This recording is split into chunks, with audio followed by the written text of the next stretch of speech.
My dear student, जो orbital है जब आप हायर क्लासेस में जाएंगे तो वहां पे इसे हम साई से जाहिर करते, ये साई, PSI, और हम इसको वेव फंक्शन कहते हैं, वेव फंक्शन।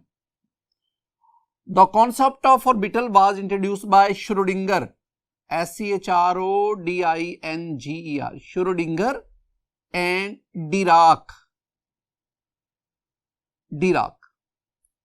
स्टूडेंट, आपने पढ़ा है, आपने ये पीछे पढ़ा है कि N orbital can accommodate, N orbital can accommodate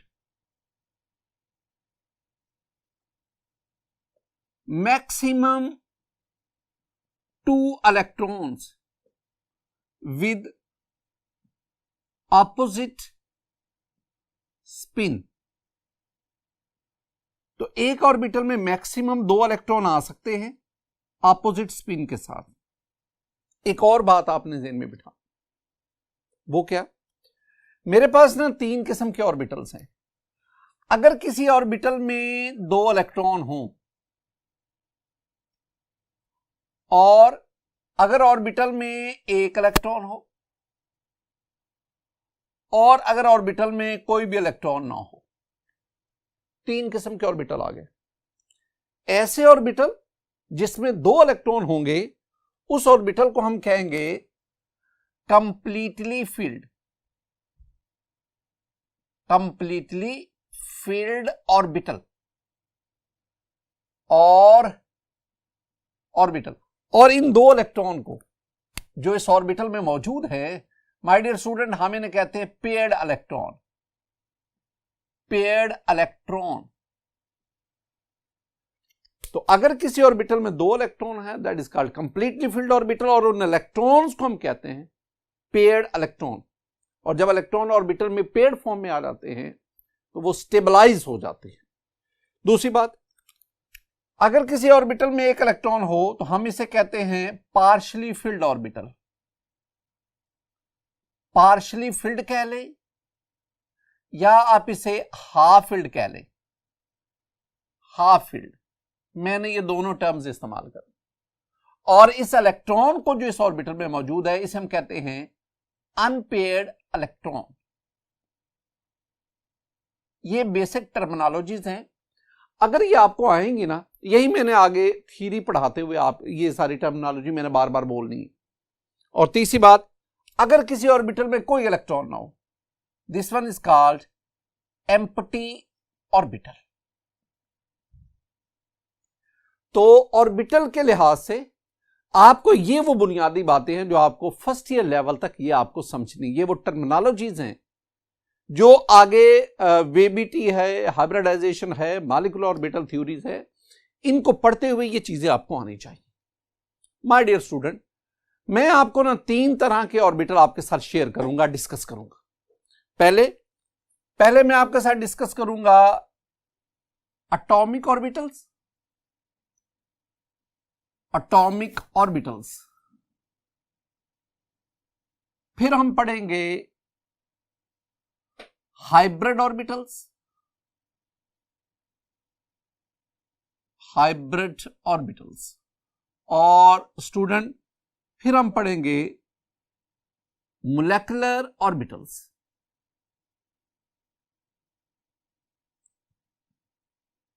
तो आने वाले दिनों में, आने वाले लेक्चर्स में हम ये 3 किस्म के ऑर्बिटल स्टडी करेंगे।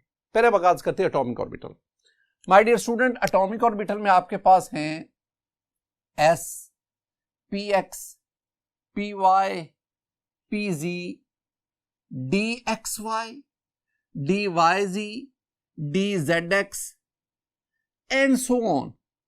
These are the atomic orbitals. ये एटॉमिक ऑर्बिटल्स है। एटॉमिक ऑर्बिटल के कॉन्सेप्ट, इसकी मदद से मैं आपको ना वैलेंस बॉन्ड थ्योरी ये समझाऊंगा। इन जो valence bond theory it based on atomic orbitals. अब एटॉमिक ऑर्बिटल होते क्या है? हमने ना चैप्टर 5 में जब क्वांटम नंबर पढ़ रहे थे ना, तब भी हमने एटॉमिक ऑर्बिटल का जिक्र किया था। जरा देखें, स्टूडेंट मेरे पास ये एटम है, इसके ये इलेक्ट्रॉन रिवॉल्व कर रहा है। तो पहले ये इलेक्ट्रॉन की जो है maximum the probability of finding electron is 95%, तो this one is the S orbital. और अगर आप ये देखेंगे तो ये आपके पास पी ऑर्बिटल आ गया, dumbbell shape, P X P Y P Z, dumbbell shape.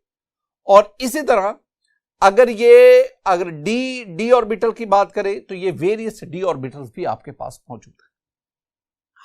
हमने 5th चैप्टर में क्वांटम नंबर मीन ऑर्बिटल को स्टडी किया था, एटॉमिक ऑर्बिटल। अब एटॉमिक ऑर्बिटल हमें क्या बताते हैं?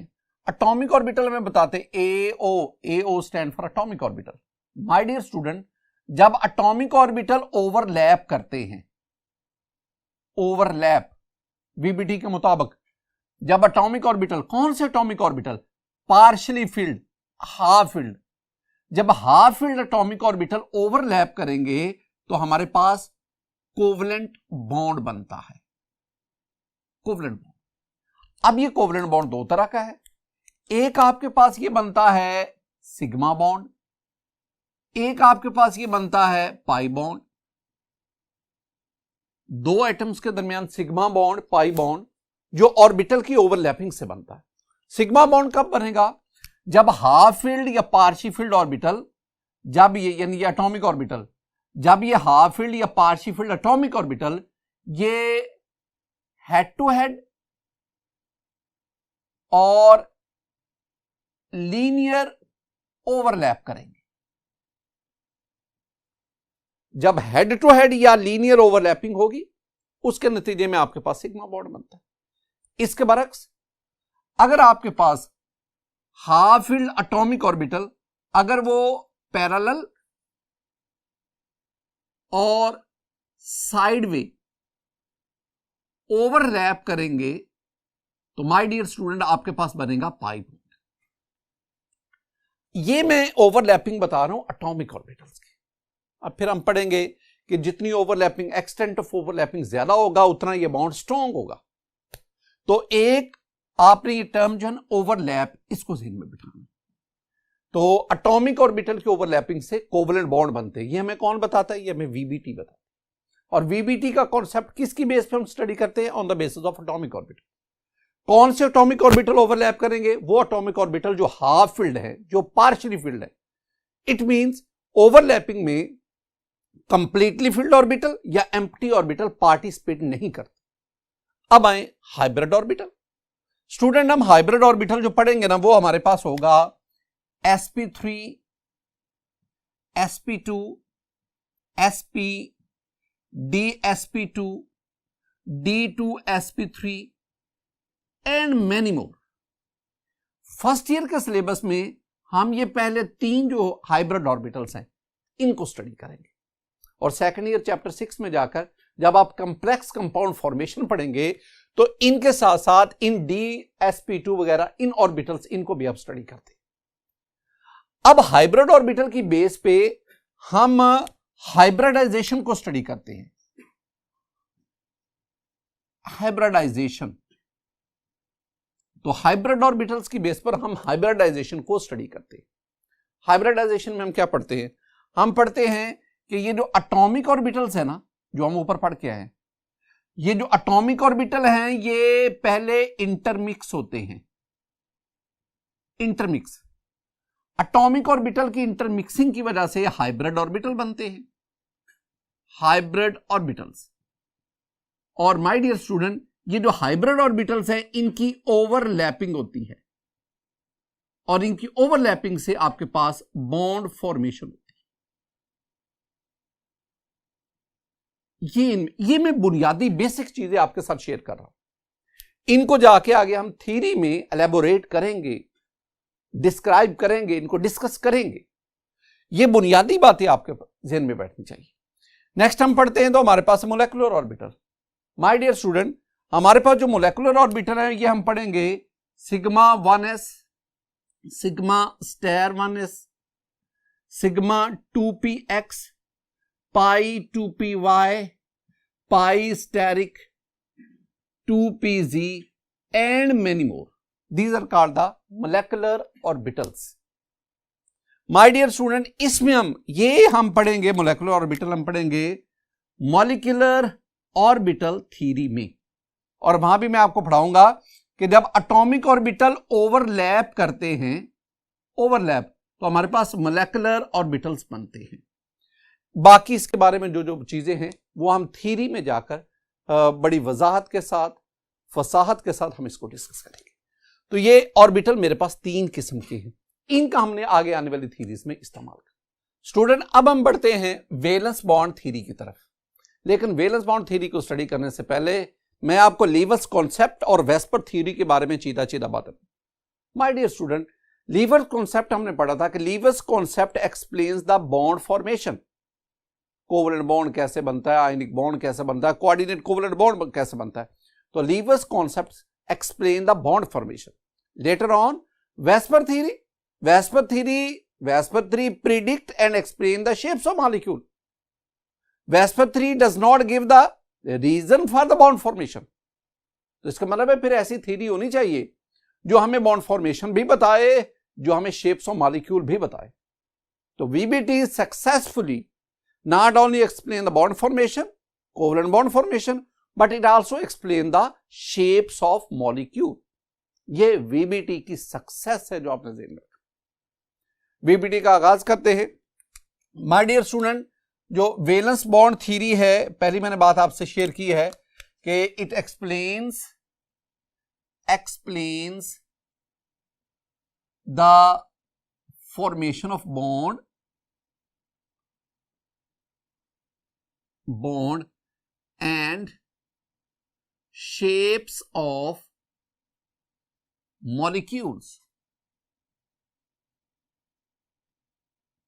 दूसरी बात, वैलेंस बॉन्ड थ्योरी जो है, ये सबसे पहले the concept of valence bond theory was given by concept of VBT was given by Hitler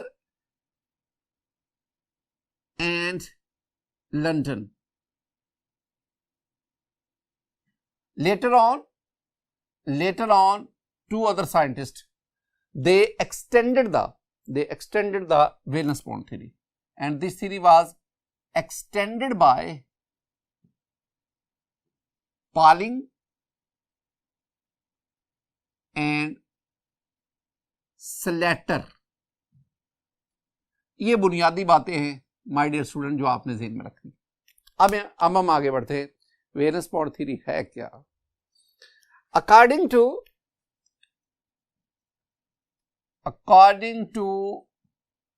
quantum mechanical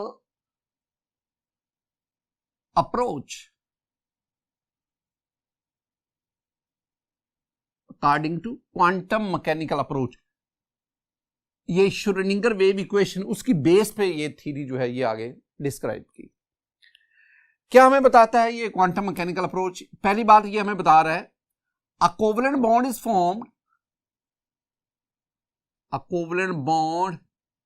is formed by the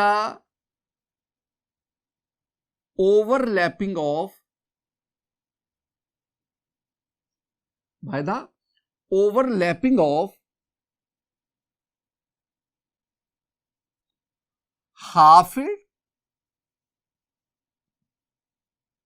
half-filled orbitals in the valence shell of atoms। Atom के valence shell में जो half filled orbital हैं उनकी overlapping से covalent bond बनता है। यहां दो बातें मैं पहले भी आपसे डिस्कस कर चुका दोबारा। पहली बात, हाफ फिल्ड ऑर्बिटल, ऐसे ऑर्बिटल जिसमें एक इलेक्ट्रॉन है, जैसे पार्शियल फिल्ड ऑर्बिटल, इनकी ओवरलैपिंग होगी। पहले भी मैंने जिक्र किया कि ओवरलैपिंग में कंप्लीटली फिल्ड ऑर्बिटल पार्टिसिपेट नहीं करते, एम्प्टी ऑर्बिटल पार्टिसिपेट नहीं करते अकॉर्डिंग टू VBT। दूसरी बात, दूसरा पॉइंट आप ध्यान में रखेंगे कि a pair of electron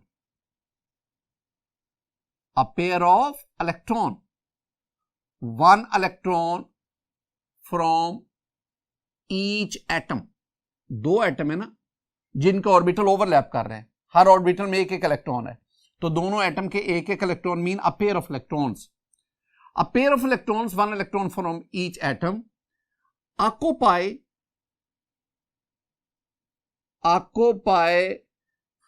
the overlapping orbitals।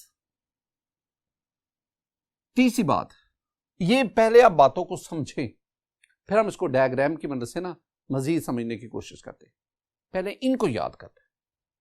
तीसरी बात, जब दोनों इलेक्ट्रॉन यानी पेयर ऑफ इलेक्ट्रॉन एटम के दरमियान में आ जाते हैं, ये पेयर्ड अप होते हैं विद अपोजिट स्पिन और यूं अपने आप को स्टेबलाइज करते हैं, यानी oppositely spin electrons in overlapped orbital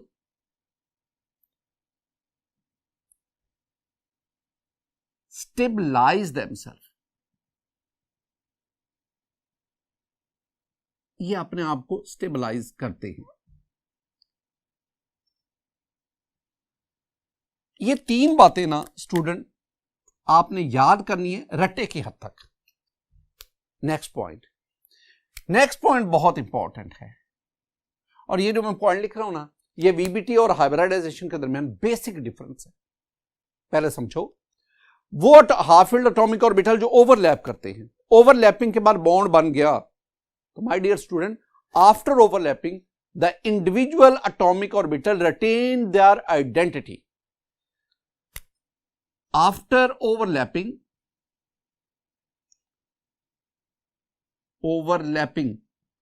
the individual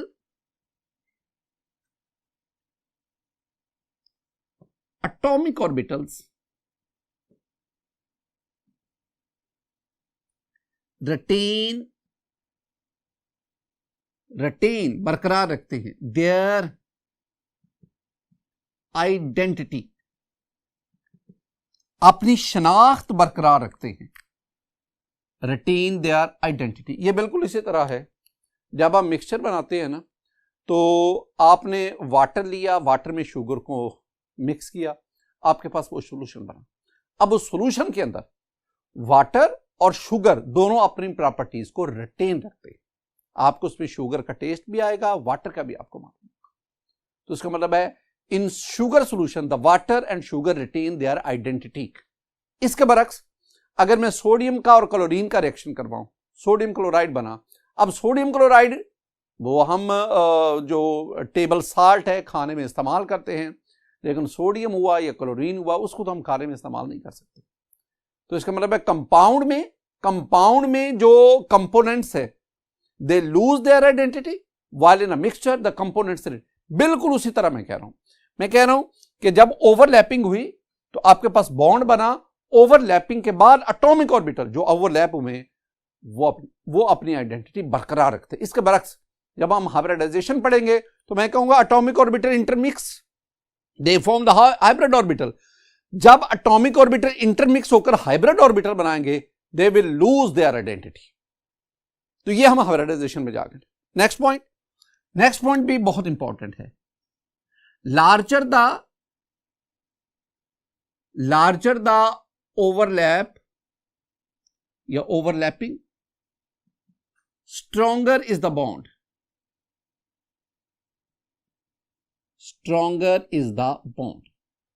तो जितना एक्सटेंट ओवरलैपिंग ज्यादा होगा उतना बॉन्ड मजबूत होगा, उतना स्ट्रॉन्ग होगा। एक्सटेंट ऑफ ओवरलैपिंग, जितनी ओवरलैपिंग ज्यादा हो रही होगी उतना बॉन्ड स्ट्रॉन्ग होगा। मैं 3 बातें आपके साथ शेयर करना चाहता हूं। पहली बात, स्टूडेंट अगर आप एस ओवरलैपिंग करवाएं, यानी S orbital is spherically symmetrical, S orbital spherically symmetrical, जब एस ऑर्बिटल की ओवरलैपिंग होती है एक्सटेंट ऑफ ओवरलैपिंग कम होता है। इसका मतलब है एस और एस से बनने वाला बॉन्ड जो है वो कंपैरेटिवली वीक होता है। इसके बरक्स अगर आप एस और पी की ओवरलैपिंग करवाएं तो एक्सटेंट ऑफ ओवरलैपिंग बढ़ गया, तो बॉन्ड एनर्जी बॉन्ड स्ट्रेंथ बढ़ गई। और अगर आप पी और पी की ओवरलैपिंग करवाएं, ये पी ऑर्बिटल, तो पी ऑर्बिटल से बहुत ज्यादा ओवरलैप कर जाता है, और ओवरलैपिंग ज्यादा होने की वजह से वो एक स्टेबल, एक मजबूत, एक स्ट्रॉन्ग बॉन्ड बनेगा और उसकी बॉन्ड एनर्जी बहुत ज्यादा होगी। ये जो मैंने ऑर्बिटल ओवरलैपिंग लिखी है ना, ये इनके बॉन्ड एनर्जी ऑर्डर के लिहाज से, यानी this one is the bond, या above is the order of bond energy या ऑर्डर ऑफ ओवरलैपिंग। इसके बिल्कुल इसी तरह ओवरलैपिंग के दौरान जितना ओवरलैप्ड ऑर्बिटल न्यूक्लियस के करीब होगा, ओवरलैपिंग के दौरान जितना ओवरलैप्ड ऑर्बिटल न्यूक्लियस के करीब होगा, उतनी न्यूक्लियस की उन इलेक्ट्रॉन पर, पेड इलेक्ट्रॉन पर अट्रैक्शन स्ट्रांग होगी, उतना वो बॉन्ड स्ट्रांग होगा, उसकी बॉन्ड एनर्जी ज्यादा होगी। इसका मतलब हुआ कि अगर वन से मुराद है फर्स्ट ऑर्बिटल, अगर फर्स्ट ऑर्बिटल के ऑर्बिटल ओवरलैप कर रहे हैं तो इनकी बॉन्ड एनर्जी ज्यादा होगी। अगर फर्स्ट और सेकंड ऑर्बिट के ऑर्बिटल ओवरलैप करते हैं तो बॉन्ड एनर्जी कम होगी। और अगर सेकंड, इट मींस कि जितना आप न्यूक्लियस से अवे जाएंगे, तो जितना न्यूक्लियस से अवे जाएंगे, न्यूक्लियस से दूर ऑर्बिट के ऑर्बिटल की ओवरलैपिंग वो न्यूक्लियस से दूर होगी, लिहाजा उनकी बॉन्ड एनर्जी भी कम।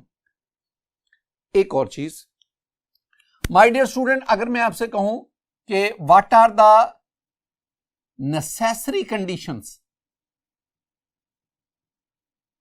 what are the necessary conditions for the formation of covalent bond? तो पहली बात वेरी सिंपल, पहली बात यह है कि कोवलेंट बॉन्ड फॉर्मेशन के लिए the atoms whose orbital are going to be overlap, those atom come close to each other, एक दूसरे के करीब आएंगे। दूसरी बात जो ध्यान में रखनी है वो है कि पार्शली फिल्ड ऑर्बिटल दे overlap, half filled orbital overlap. और तीसरी बात हम ये कहेंगे very important, that is covalent bond is directional, covalent bond is directional। ये भी अक्सर शॉर्ट आंसर क्वेश्चन भी आता है। तो कोवलेंट बॉन्ड डायरेक्शनल होता है, आयनिक बॉन्ड नॉन डायरेक्शनल होता है, और डायरेक्शनल और रिजिड होता है covalent bond, directional as well as rigid. तो अब why covalent bond is directional, क्यों ये डायरेक्शनल है? क्योंकि जब कोवलेंट बॉन्ड बनता है तो एटॉमिक ऑर्बिटल एक स्पेसिफिक डायरेक्शन में एक दूसरे से ओवरलैप करते हैं। तो the direction of covalent bond is the direction of overlapped orbital. तो जिस डायरेक्शन में ऑर्बिटल ओवरलैप करेंगे that is the direction of covalent bond. Student, इसके बाद हम बढ़ेंगे और हम वेरियस एग्जाम्पल जो है ना उनको स्टडी करेंगे। जो एग्जाम्पल मैं आपके साथ शेयर करूंगा इसमें हम H2 की फॉर्मेशन को, HF की फॉर्मेशन को, इस तरह O2 की फॉर्मेशन, N2 की फॉर्मेशन, मेरे पास H2S, ये वो मॉलिक्यूल है जिनकी VBT की बेस पे फॉर्मेशन आपके सिलेबस में डिस्कस की गई। लेकिन इन तमाम मॉलिक्यूल की फॉर्मेशन अकॉर्डिंग टू VBT ये हम नेक्स्ट लेक्चर में पढ़ेंगे। माय डियर स्टूडेंट, आज के इस लेक्चर में हमने VBT, पहले तो हम ऑर्बिटल को कॉम्प्रिहेंसिवली डिस्कस किया। 3 किस्म के ऑर्बिटल हमने पढ़े, एक आपके पास एटॉमिक ऑर्बिटल है, हाइब्रिड ऑर्बिटल है, मोलेकुलर ऑर्बिटल। कौन कौन सा ऑर्बिटल किस किस थ्योरी में यूज होगा। फिर हमने valence bond theory successfully describe the shapes and bond formation in molecule. और फिर हमने वैलेंस बॉन्ड थ्योरी, इसकी डिफरेंट जो है पोस्टुलेट्स, उनको स्टडी किया। इंशाल्लाह नेक्स्ट लेक्चर में स्टूडेंट हम वैलेंस बॉन्ड थ्योरी की बेस पर डिफरेंट मॉलिक्यूल, उनमें बॉन्ड फॉर्मेशन और उनकी शेप को स्टडी करेंगे। मेरी दुआ है कि अल्लाह ताला आप पर अपना फजल और करम फरमाए। अस्सलामु अलैकुम व रहमतुल्लाह।